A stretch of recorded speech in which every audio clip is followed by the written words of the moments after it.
Good day, ma'am. Today I'm going to perform cleaning a sutured wound and sterile dressing return demonstrations. So the purpose?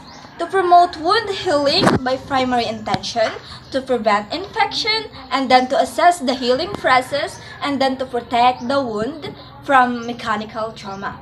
So for the assessment, client allergies to wound cleaning agents. So the appearance and size of the wound, the amount and character of exudates, and then the client's complaints of discomfort, and then the sign of systemic infections.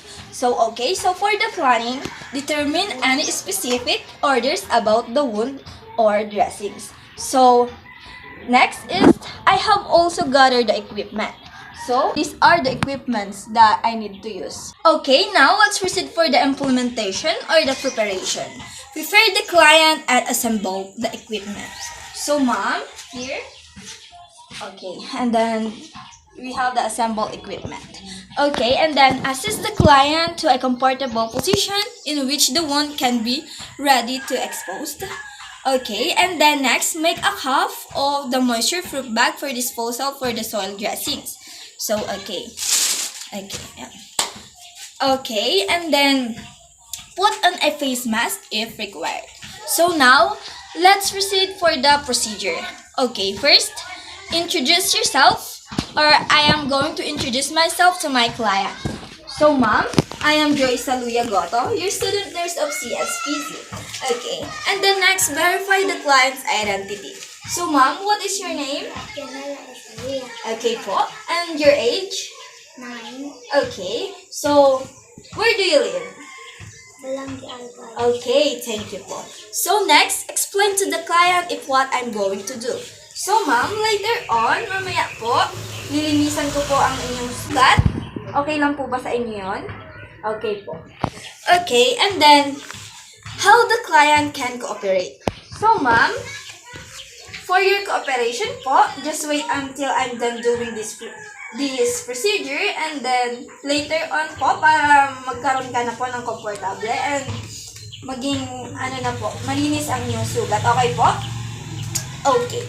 So, next is perform hand hygiene. Okay, so after that, provide for client's privacy. So, assume that we have a curtain and we need to close it to have a client's privacy. Okay, and then of course the door, we need to close it. Okay, so next is remove binders and tape. Okay, so remove binders if used and place them aside, and tie tape if it used.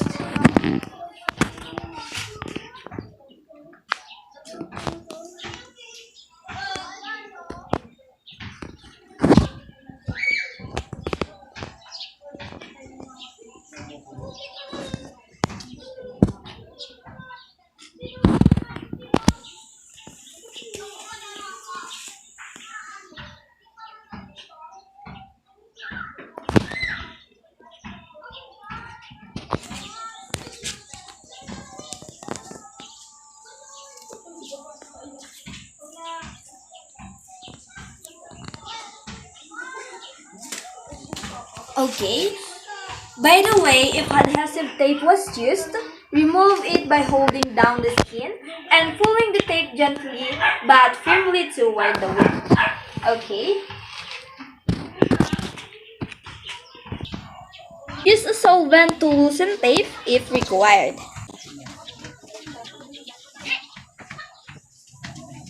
Okay, and the next is put on clean gloves and remove the outer abdominal dressing.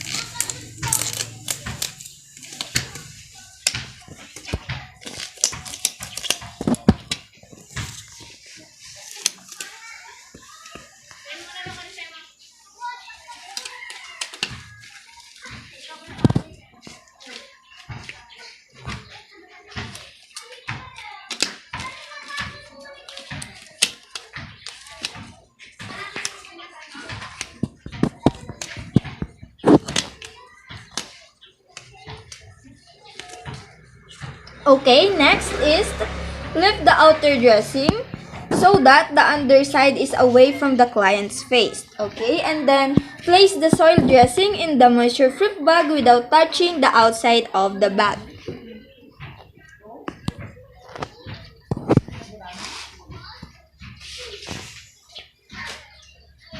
Okay, then after that, remove the under dressings, taking care not to dislodge any drains.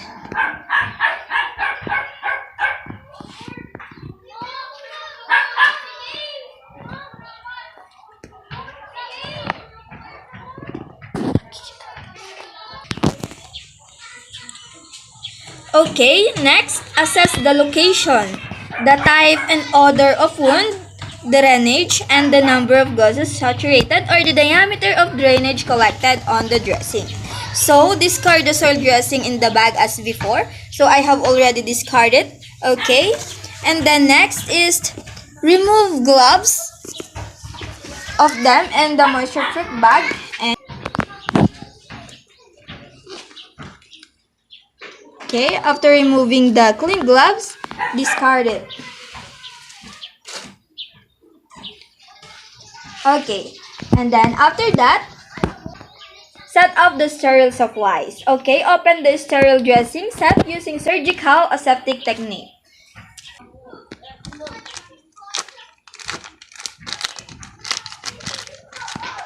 Okay. Okay, place the sterile drape beside the wound. So, assume that this is the sterile drape. Okay. Beside the wound. Okay. Okay, next, open the sterile cleaning solution. Okay, so this is the cleaning solution. And pour it over the gauze sponges in the plastic container. So, okay. So, assume that this is the plastic container and I will pour it. Okay. And the next is put on sterile gloves.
Okay, after that, clean the wound using my glove, hands or forceps, and gauze swabs moisten with cleaning solution.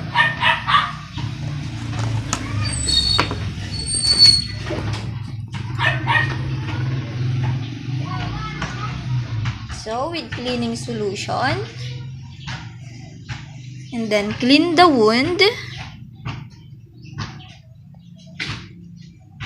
Okay, and discard.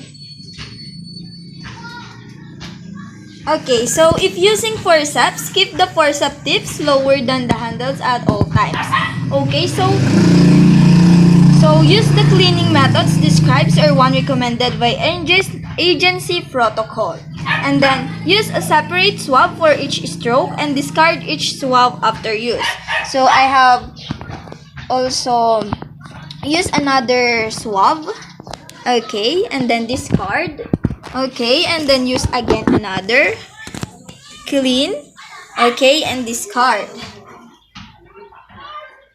Okay, and then support and hold the drain erect while cleaning. Okay, support and hold the drain and erect while cleaning. Okay. Discard. And then use again another. And discard. Okay. So, after that, dry the surrounding skin with dry gauze swabs as required. Do not dry the incision or wound itself. Moisture facilities wound healing. So, we need to dry it. Okay. Dry. Okay, and dry.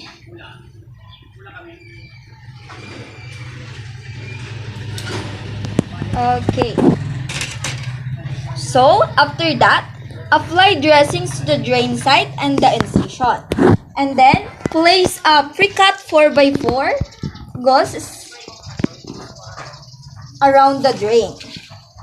So, this is the 4x4, but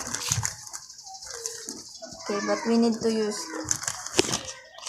So, since the wound is a little bit small, we need to use this. Okay.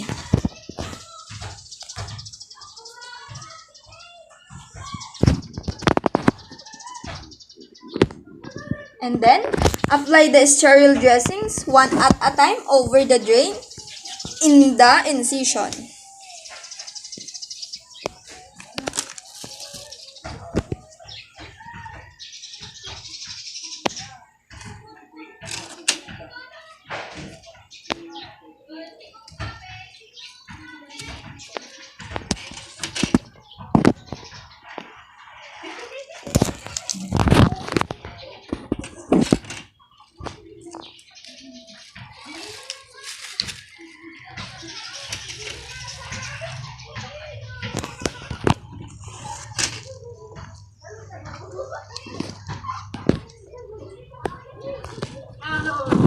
Okay, so after that, after care, and then remove sterile gloves and discard. Next is hand hygiene. Okay, then after that, document the procedure and old nursing assessment. Okay, and then lastly, for the evaluation, conduct appropriate follow-up. Okay, so for the amount of granulation tissue or degree of healing, amount of drainage, and its color or consistency and odor, presence of inflammations, and degree of discomfort associated with the incision or drain site. Okay, and then compare to previous findings if available, and then report significant deviation from a normal to the primary care provider. So, okay, so ma'am, now we are all done. So, kamusta naman po ang pakiramdam nyo? Okay na po? Okay, so thank you for your cooperation po ma'am, and I need to go na po. Okay po, so kapag may problema po kayo or kailangan niyo po ako, ipatawag niyo na lang po ako. Okay po, thank you very much po. So, that was it. Thank you!